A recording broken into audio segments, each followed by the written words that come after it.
What is up, everybody, and welcome back to the show. I'm your host, Tony, that guy that's stuck in the 90s, but here to teach a new generation about a time when movies did not suck. Please excuse the appearance. I feel that whenever we're talking about director John Carpenter, we got to look our best. No, I'm just kidding. I just came back from a few. Anyway, also just kidding. But we are talking about John Carpenter, and we do have a tier list coming. So, for those of you that like the movie reviews and all that, fear not. I haven't forgotten about you. I'm just trying this out because a lot of people seem to really like these tier lists that we do. So that is why you're getting a lot of them. I haven't abandoned you. More movie reviews are coming. I just finished Disclosure Day a while back, so we'll get that one up and running. I'm going to be doing a review for Citizen Vigilante, which is like the hottest thing right now. I typically don't watch movies that have like political agendas behind them, dude. I think left or right, I just think that they're hard to sit through. I just want to be entertained. So those are coming. But in the meantime, we're doing another tier list. This time it's not a mashup, though. It's just of the films of John Carpenter, who happens to be my favorite director of all time. For me, it goes Carpenter, Tarantino, Nolan, Scorsese's up there for sure. It really just depends. There's lots of directors out there, but nobody is as unique as John Carpenter, the man himself. So I can't wait to dive into this. Let's fucking go. All right. So as you can see, we got our tier list. For those of you that know me well, you already know how these tier lists work. I got Masterpiece, we got Terrific, we got Appreciate It, we got Kill Some Time, and then we got Why Dude. So these are kind of like what you would rank a film from 1 star to 5 stars, but not really. I use this because a lot of the movies that I review aren't necessarily Oscar worthy. So I'm fair in that sense. That's why none of these are truly like a bad rating, except Why Dude is kind of like, what the fuck is this?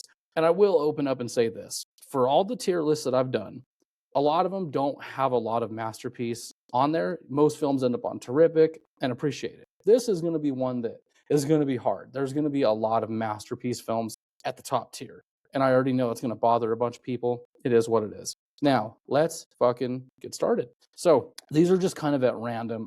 You know what? Let me just go with the one that, not that I like hate the most or anything like that, but it's my least favorite John Carpenter film of all of them. And that is going to be Memoirs of an Invisible Man. I'm putting it at Why Dude just because I genuinely don't understand why people like this movie. I mean, it's not really a horror movie, to be honest with you. It's definitely a different type of film. And that's fine. Like, I like Chevy Chase too, but it's just not a good movie, man. You watch this and it's kind of one of those, like, whose idea was it to get this going? It's just such a different movie. And I'm sure it was Carpenter's way of trying to be different.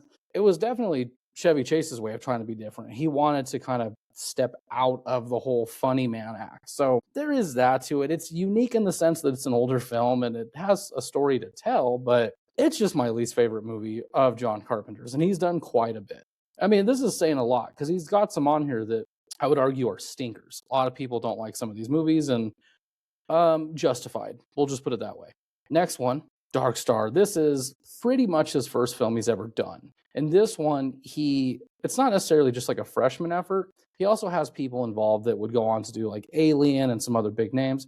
Pretty decent flick. For being a first film, it actually looks quite nice. I would argue it looks good for its time. There's obviously some things in here where you can tell that it is a independently made college film, I guess, if you will. But for being independently made, it's pretty striking. It's really interesting. I'd definitely put Dark Star at Kill Some Time. It's by no means a good movie, but it is a really cool project. And if you're a big like passion person, like you love everything about your favorite director, whether it's their favorite music or, you know, you're that obsessed, this is something to consider. Dark Star is a movie that I wouldn't say add it to your collection, but if you're a fan of Carpenter like I am, at least check it out. You can see where he came from versus where he's at now. Next, we have Big Trouble in Little China. So I know a lot of people don't like this movie, but I know a lot of people that do. And I'm definitely one of them. However, I can say it has its problems. It has many flaws. So I'm going to be putting it at Appreciate It. I don't think it's a great film. I don't think it's a masterpiece. It's a fun movie for sure. I watch it with my family. It's very much like a 80s kind of over the top action fantasy movie, but that's why I enjoy it so much. Plus, it's Kurt Russell. Can't go wrong with Kurt Russell, man. These are one of those movies that when you have somebody like Kurt Russell and he's not the Kurt Russell he normally is, it's super enjoyable, very entertaining, very funny, just again, over the top. But I can name a handful of movies that I'd rather watch over this one. Again, it's cool for being a Carpenter film, but I wouldn't quite say it's one of the greatest things ever. It's pretty on par with being like the Goonies for adults. And now we got Starman. I'm going to be honest with you guys, putting that one at kill some time. This is actually a good movie. I'm not saying that it's terrible. I just don't enjoy it as much as most people do. Again, it's very different for being a Carpenter film. It's not a bad movie at all. It's very, very interesting, but I wouldn't quite say that it's something I appreciate because I've only seen it once. I'll never watch it again. I don't think it's terrific or anywhere near a masterpiece, but it's interesting. It is a decent film. It's at least worth checking out and killing time on. A lot of people do like this movie, though, just for the story itself, especially, I can't remember. It's been so long since I had last seen it, but there is like a love story that's involved in it, and that's fine, whatever. But just not for me. However, if you like movies of that caliber, like of that type, Starman's definitely your kind of movie.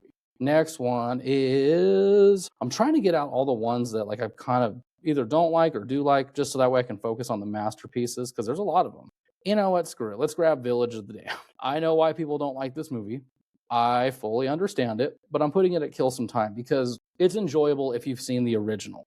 The original Village of the Damned, I think there's like 2 or 3 of them. I can't really remember, but they're pretty good. They're one of my favorite like old school stories of all time, if that makes sense. Because these movies are very, very old. This one's old too by definition. It came out in the 90s. It's my era. But there's something to be said about this movie. It's enjoyable. It may not be scary per se, but I think it's quite creepy. I think for being a beat for beat remake that does kind of do some things a little bit differently, it is definitely interesting. It's well acted. I love the way it's shot. I hear so many people say it's a corny film, but I just don't see where that comes into play. But it is worth at least checking out. And I've honestly only seen it like a couple of times. I don't own it. It's probably, there's like 2 or 3 John Carpenter films I don't own. And this is one of them. But it's not a bad movie. It's definitely worth putting on with your buds. Hell, watch it and compare it to the old one. You find a lot that you end up enjoying. And no, I'm not doing 6, 7. Next one, let's have some fun here. Yeah, let's have a little fun. I'm getting kind of bored doing these fucking ridiculous ones. A lot of people don't know this. Someone's watching me. This is Carpenter's, not first film, but it's one of his first films. It's, think, a little bit before Halloween. So it is a TV movie. That's something to be said there. However, it's like Halloween in the sense. It's almost like, it really is like if you take the whole skyscraper aspect and then you add Halloween. So like When a Stranger Calls with Halloween and a skyscraper. That's pretty much Someone's Watching Me. It is a TV movie. It's not bad. Again, because it's a TV movie though, it's tame. It's worth checking out, but it is one that kind of doesn't show up on people's radar. And a lot of people don't even add these to their rankings or anything when they're talking about Carpenter. But it is technically a Carpenter movie, so I chose to put it on there for that reason. It is worth checking out. No, it's not amazing. You might watch it and kind of just go, wow, this is really old. Because it does feel like it's from the 70s when you watch it. All right, speaking of TV movie, though, Carpenter did do another TV movie, and that is Elvis. I appreciate this movie. Again, you got Kurt Russell here playing the title role. I don't know if you guys are a fan of The King, but I am. I used to hate Elvis as a kid because I used to think that's old people music. And then my stepdad and my father both kind of showed me the magic of it along the way. And as I got older, music taste shifted. So I started watching movies on Elvis before I actually got into Elvis. Same thing with some of the movies he was in, because, Elvis was an actor at one point too. No, he's not a good actor, but he's worth checking out. And his music's so awesome. But that aside, Kurt Russell as Elvis may sound kind of weird, but it actually works here in my opinion. I can see why it's a TV-made movie. It's very cheap. I wouldn't say this is like the quintessential Elvis movie of all time. I don't even think there really is one, man. Because I know they made that new one with, what's his name, Austin... Was it Austin Butler? I can't remember who plays Elvis in the new one. It was pretty good, but that wasn't really about Elvis. It's hard to really pinpoint like a good, again, quintessential Elvis movie. This one, though, I just enjoy for the simple reason that it is a product of its time. And it's a much, not faithful, but it's a pretty close adaptation. Faithful adaptation, if you will. All right. We have one more that's among the list of like movies that people don't exactly appreciate. And that is The Ward. This is the very last Carpenter film, and I absolutely did not like it. I get why people do like The Ward. I just think that the story's kind of stupid. This is a movie that you watch and it doesn't feel like this is Carpenter's movie. I would argue he's got a few of those. They don't necessarily feel like a Carpenter film. They do feel like a Hollywood movie, or they feel like almost like, hey, we need a big name director attached to this small project. And that's what they did here. I've read some of the interviews. He was passionate about this movie. I just don't buy it. It's a weird movie. I'm sure some of you guys enjoy it. I'm not saying it's a shitty movie. Because same thing with Memoirs of an Invisible Man. It's okay. It's an okay flick. It's just not for me. It feels so different. When I watch these movies, it doesn't strike me that these are Carpenter movies. That's kind of the best way to describe the two at the bottom. All right, now time for the fun. These movies right here, dude. I'm so excited to talk about every single one of them. I'm stoked. All right, let's get the obvious out of the way. Halloween, right? We all know this is a masterpiece. I have spent probably, I want to say like probably a good couple episodes talking about Halloween. Whether I've ranked it, whether I've talked to the first one and reviewed it, which by the way, I've reviewed Halloween movies back to back like probably 10 different times. Most of it you guys haven't seen because it's always been like a test run, or I do another review where I kind of remaster it, or like I just redo it, and I do it quite a bit to the point that it does get redundant. So that's why I'm not going to spend a lot of time talking about Halloween, but I will say this. It is my favorite movie of all time. It is my number one favorite movie. I've said it before. If you know me, you know that Halloween's my favorite movie of all time. I definitely think it's a masterpiece. I think it's one of the greatest movies ever made. Not the, but it's close. I also think it's the best horror film ever made. It's an island that I'm more than willing to stand on. It is awesome. And I get it. There are critics. There's a lot of people that find it to be overrated or just overhyped. And to be fair, I kind of understand that talk because it's usually from people that are like Gen Z or whatever, right? And that's why I try to do these videos, to try to explain to Gen Z, like, hey, these are literally lost tombs just waiting to be found in a catacomb. Okay, well, Halloween might not be because we all know what it is. But I'd love talking about old films for that reason. I feel like a lot of old movies, especially the popular ones like Halloween or Gone with the Wind, really do just get considered as overhyped. Oh, it's underrated. It's not that great. And it's usually people that have never seen it.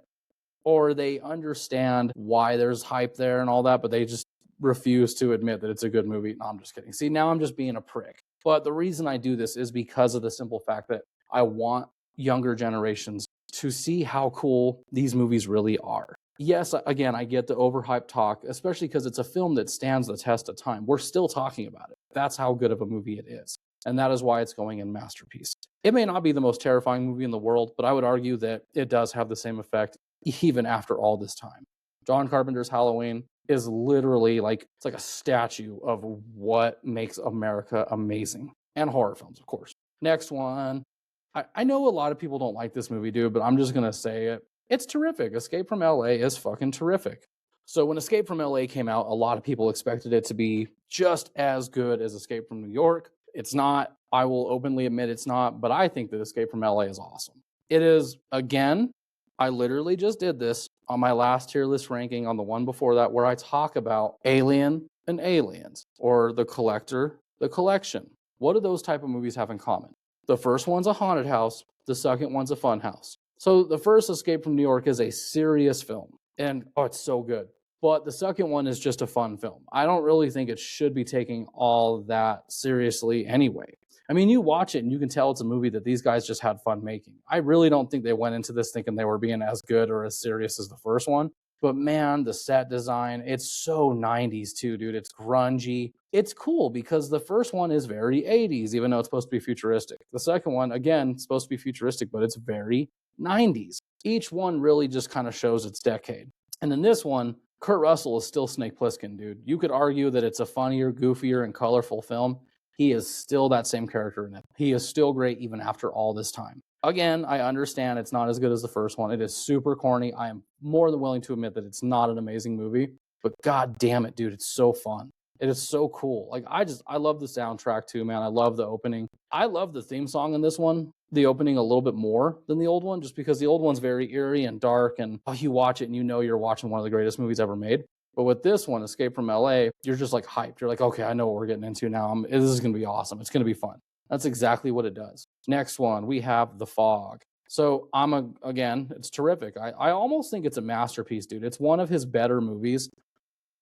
Oh, the freaking remake tainted it though, dude. The remake made me not trust people, and I'll never trust people again when it comes to remaking masterful films.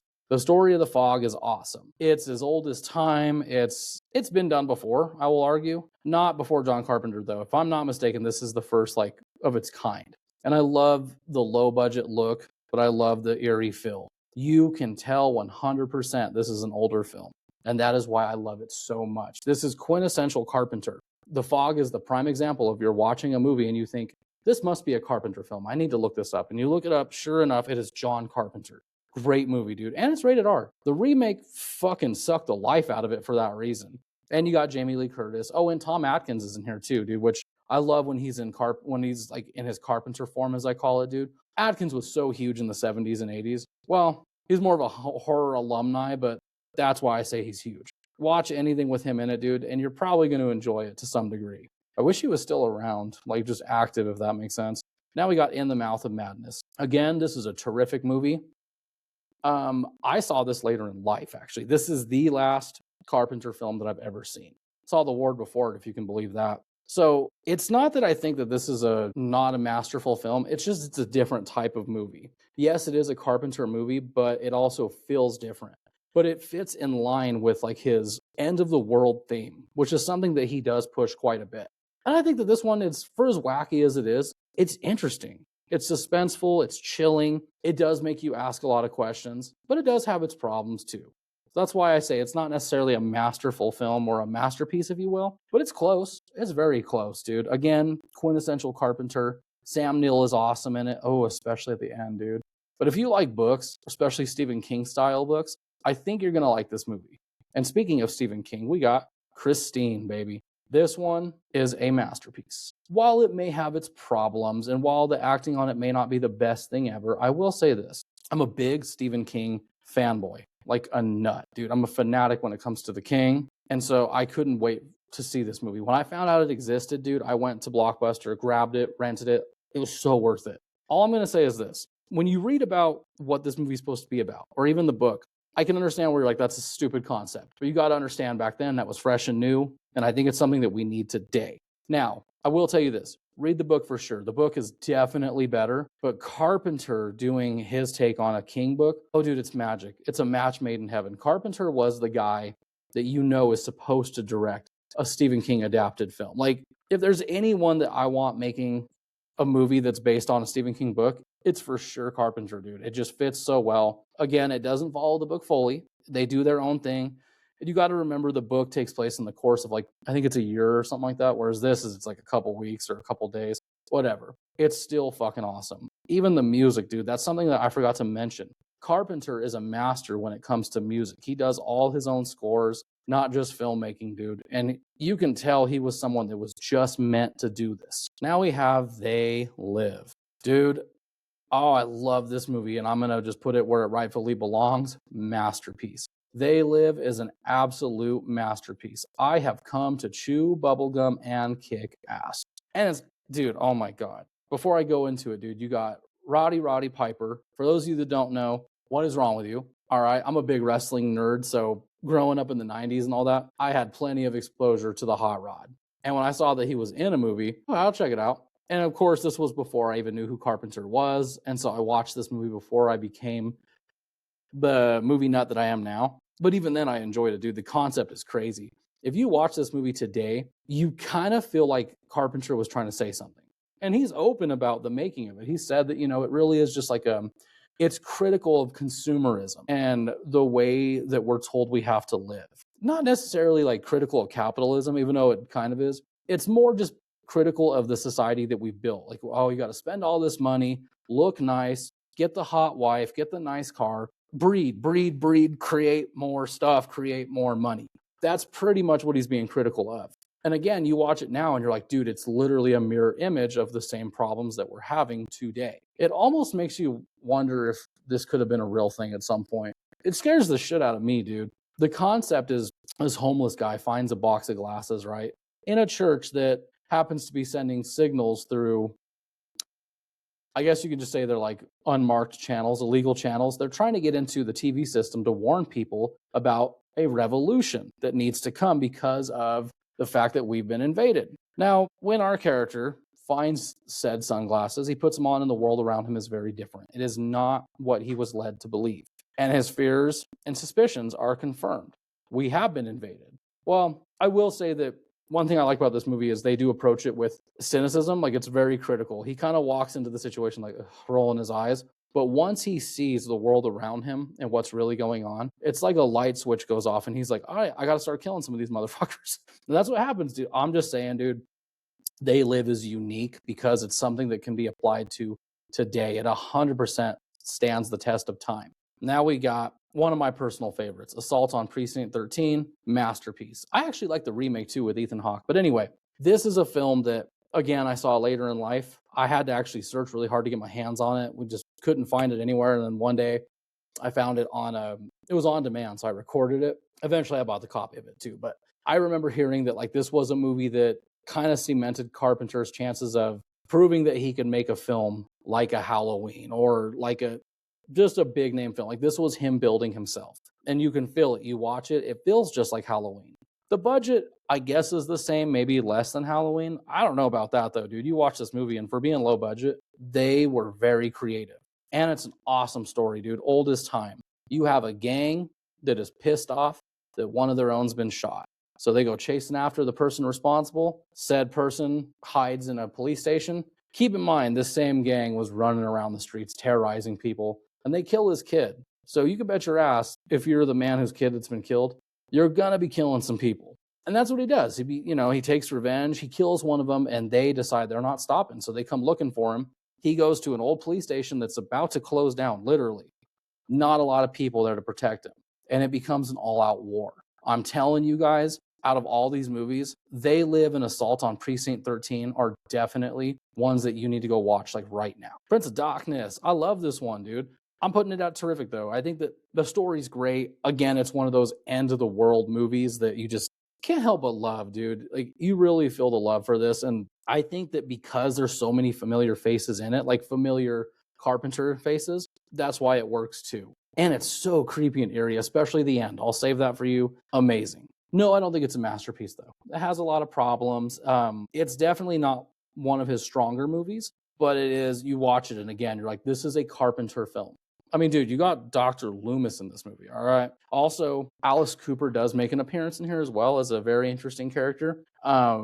It's one of those movies, though, that you need to have patience. You do need to sit down and pay attention because that is the most common complaint I've gotten with this movie is people do not want to sit down and just let it play out. Or they think it's supposed to be something other than what it is. Like, I'll be honest with you guys. When I heard the title, Prince of Darkness, I immediately thought, oh, great. It's going to be like some medieval Game of Thrones bullshit. That's what I thought. But then I watched it and I was like, oh, it's a regular horror film. There's more to it is what I'm saying. The problem is I don't think that it does the best at trying to get its message across. I still think it's like a 4-star film, but I wouldn't quite put it up there where Halloween is. Now we got The Thing, another masterpiece. The Thing is one of those movies that's weird. A lot of people didn't like it when it came out. In fact, Carpenter has said that it's one of those movies that he poured his all into, and people just shat on it. And that broke his heart. I can fully understand why. If I'm making a movie and everyone shits on it, and then 20, 30 years down the road, they suddenly love it, my heart's going to hurt a little bit too.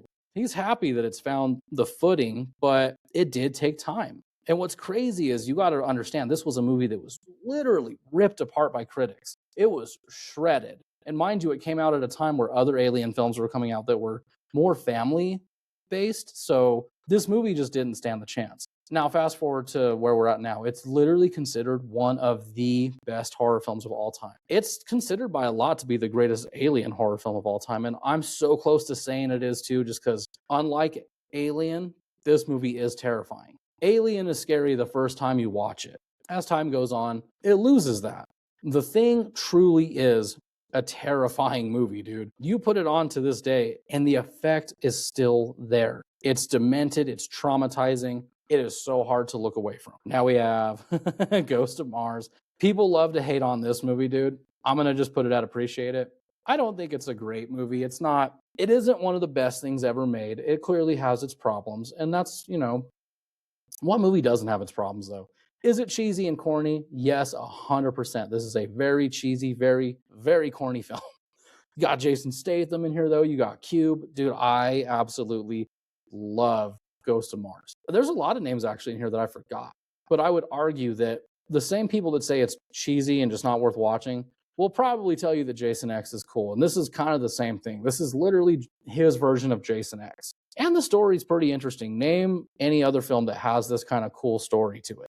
Up next, we got Vampires. I'm putting this one also at terrific, dude. I love Vampires. I think that it's just a misunderstood movie, dude. It has so much to offer, too. It's one of the few that, again, it is adapted from a book. I've never read the book, but I will tell you this, that I like the story because of the simple fact that it's a straight up vampire movie. I would honestly say it's one of the better vampire movies. It's probably one of the best if you ask me. It also has James Woods, dude. I don't know if you know who James Woods is, but I fucking love him, man. He kicks ass in this movie too. And I like our I can never remember his name, but I like our lead vampire. Dude, it's great, but basically it's literally about these vampire hunters that are after vampires, and they go all through the desert to look for them. And they're looking for one specific den. They run into the vampire who takes out most of this guy's team. So it's just him and a few of his buddies left that have to go after this guy and put him down. I like it because it's not silly. This is one of the few vampire films I've ever seen that it's not corny and weird. It doesn't lean too much into the romantic side of things. And again, it's straight Carpenter. And now it's time to talk about the best film John Carpenter has ever made. That is Escape from New York. I firmly believe, well, besides Halloween, because I just love Halloween, it's my favorite movie. But if we're talking like what is Carpenter's best movie he's ever made, it 100% is Escape from New York.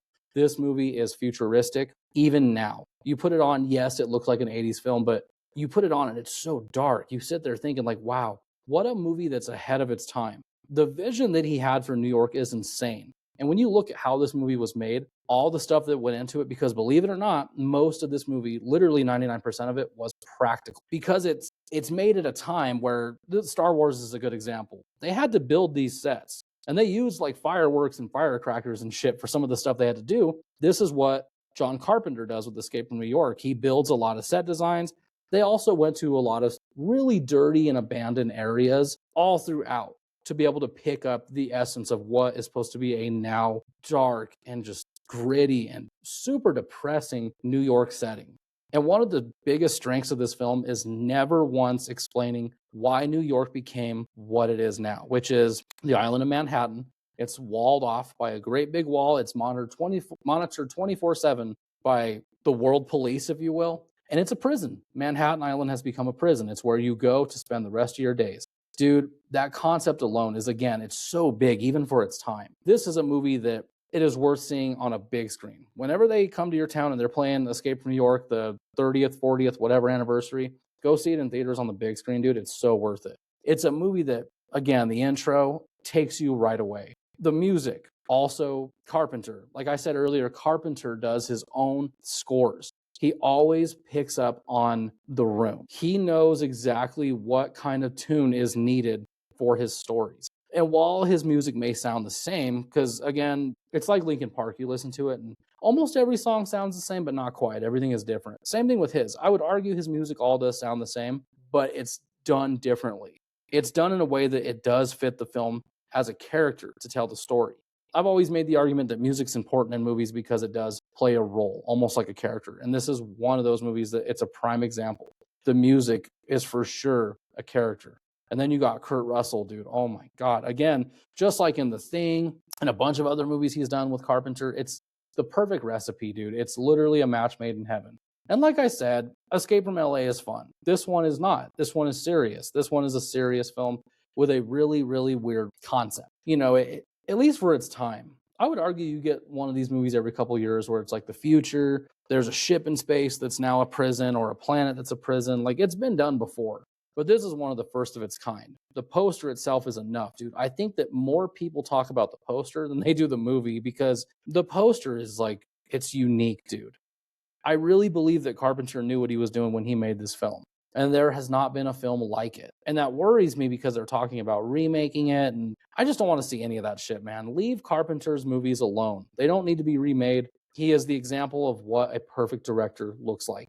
All right, folks, there you have it. This is my official tier list ranking of the films of John Carpenter. I know you probably don't agree with everything. I'm sure there's something on here that you're like, why is that there? But I will say this, dude. This is a tier list where I see more masterpiece films than I have in a while. John Carpenter is an amazing director. I know a lot of you guys know who Tarantino is, and I know for sure you guys know who Nolan is. But do you know who John Carpenter is? Comment below, let me know. Make sure to hit that like button, of course, show some love, and subscribe if you want to see more of this mug. Otherwise, folks, in the meantime, put on your suit for your favorite director and stay ready.